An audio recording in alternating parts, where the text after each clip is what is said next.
बच्चों, let's read this question. So this question says, a book is lying on the table. What is the angle between the action of the book on the table and the reaction of the table on the book? ठीक है, option A 0 degree, option B is 30 degree, option C 45 degree, option D is our 180 degree. ठीक है, तो हमें यहाँ पर क्या find out करना है, एक्शन और रिएक्शन के बीच में हमें यहाँ पर एंगल फाइंड आउट करना है। ठीक है, तो देखिए बच्चों, इस क्वेश्चन का जो आपका की कॉन्सेप्ट है, इस क्वेश्चन का आप की कॉन्सेप्ट क्या लिख सकते हैं? The key concept of this question is our action reaction pair. ठीक है, क्या हो जाएगा आपका, action reaction pair is the key concept of this question. ठीक है, एक्शन रिएक्शन पेयर। ठीक है, ये मैंने यहाँ पर क्या लिख लिया, इस क्वेश्चन का आपका की कॉन्सेप्ट हो गया। ठीक है, अब देखिए इस क्वेश्चन को हम आगे फर्दर सॉल्व करते हैं। ओके, देखिए एक्शन रिएक्शन पेयर क्या होता है, एक्शन भी एक फोर्स है, रिएक्शन भी एक फोर्स है। ठीक है, और ये जो होते हैं ये क्या होते हैं, आपके इक्वल एंड अपोजिट मैग्नीट्यूड के होते हैं। ठीक है, इसको क्या मैंने लिख लिया, इक्वल एंड अपोजिट। ठीक है, एक्शन रिएक्शन जो पेयर होते हैं आपके, ये क्या होते हैं, आपके इक्वल फोर्सेस होते हैं, माने कि इन दोनों का मैग्नीट्यूड सेम रहेगा, और अपोजिट मतलब इनके डायरेक्शन क्या रहेंगे, अपोजिट। मैग्नीट्यूड के लिए इक्वल है और डायरेक्शन के लिए आपका अपोजिट है। ठीक है, इसको आप कैसे समझ सकते हैं, मान लीजिए आपके दो ऑब्जेक्ट के हैं कॉन्टेक्ट में। ठीक है, दो ऑब्जेक्ट आपके क्या है, कॉन्टेक्ट में। ठीक है, तो देखिए जो आपका पहले ऊपर वाला ऑब्जेक्ट है, एक ऑब्जेक्ट आपका दूसरे ऑब्जेक्ट पर क्या लगा रहा है, फोर्स लगाएगा। ठीक है, जो आपका फर्स्ट ऑब्जेक्ट है, it is applying a force on the second object. ठीक है, तो जो सेकंड ऑब्जेक्ट है फोर्स लगाएगा, तो उसके रिस्पॉन्स पर, उस फोर्स के रिस्पॉन्स पर सेकंड फोर्स भी आपका क्या लगा, सेकंड ऑब्जेक्ट भी आपका फर्स्ट ऑब्जेक्ट पर एक फोर्स लगाता है। ठीक है, तो देखिए ये जो दोनों फोर्सेस हैं, इन दोनों फोर्सेस का आपका मैग्नीट्यूड इक्वल होता है, लेकिन डायरेक्शन क्या होंगी, अपोजिट होंगी। तो इसलिए हम क्या बोलते हैं, उसको एक्शन रिएक्शन पेयर बोलते हैं। ठीक है, ये आपका एक्शन रिएक्शन पेयर है।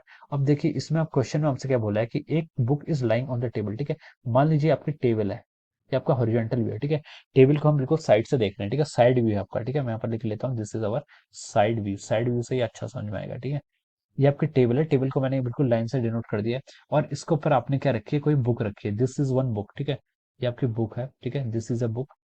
बुक में देखिए ऐसे पेजेस हैं डिफरेंट डिफरेंट। ठीक है, अब समझ में आ रहा होगा आपके। ठीक है, ये आपका क्या बुक है, और ये आपके उसके पेजेस हैं। ठीक है, अब देखिए ये देखिए आपकी जो यहाँ पर बुक है, बुक क्या लिखेगी, टेबल पे एक फोर्स लगाएगी डाउनवर्ड डायरेक्शन में।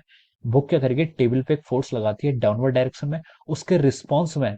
ठीक है, अब देखिए टेबल पे अगर कोई ऑब्जेक्ट रखेंगे तो टेबल पे तो ऑब्वियसली फोर्स लगेगा ड्यू टू दिस बुक। ठीक है, डाउनवर्ड डायरेक्शन में लगाएगी क्योंकि वो अपवर्ड ऑब्जेक्ट, अपवर्ड में आपका ऑब्जेक्ट है। ठीक है, तो उसके रिस्पॉन्स पे जो आपका बुक है, सॉरी टेबल है, टेबल भी एक बुक पर एक फोर्स लगाएगी in the upward direction. Upward direction में फोर्स लगा रही है, जिसके कारण बुक क्या है, आपकी स्टेशनरी है। ठीक है, तो देखिए ये जो दोनों फोर्सेस होते हैं, ये दोनों फोर्सेस क्या होते हैं, इक्वल मैग्नीट्यूड के होते हैं। इक्वल मैग्नीट्यूड के क्यों होते हैं, इक्वल मैग्नीट्यूड के इसलिए होते हैं, देखिए क्योंकि बुक और टेबल दोनों क्या रेस्ट पर है।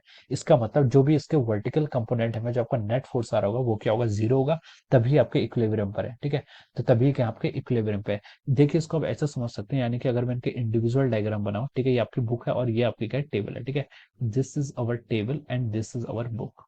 ओके, अब देखिए बुक पर कौन फोर्स लगाएगा, सर बुक पर तो टेबल फोर्स लगाएगी, ये फोर्स उसने टेबल ने लगा लिया, बुक पर एफ फोर्स। ठीक है, ये एफ फोर्स उसने टेबल टेबल ने लगाया, किस पर, बुक पर लगाया। ठीक है, तो बुक की एफबीडी आपने यहाँ पर ऐसे बना ली, this is the FBD of the book. ठीक है, टेबल की एफबीडी बनाइए। अब देखिए एफ फोर्स ये लगा रहा है, तो बुक पे क्या लगाएगी, इस पर टेबल पे एक फोर्स लगाती है इन द डाउनवर्ड डायरेक्शन में, और इसका मैग्नीट्यूड भी क्या होगा, एफ होगा। ठीक है, तो देखिए ये जो एक्शन और रिएक्शन फोर्स है, ठीक है, एक्शन फोर्स कौन सा था, ये जो अपने बुक ने जो टेबल पर फोर्स लगाया, this is called our action force. ठीक है, और रिएक्शन फोर्स क्या होगा, बुक ने आपका, टेबल ने आप पर जो बुक पर फोर्स लगाया, this is called our reaction force. ठीक है, तो देखिए जो एक्शन और रिएक्शन फोर्स है, ये पहले तो देखिए आपके डिफरेंट ऑब्जेक्ट पर लगे हैं।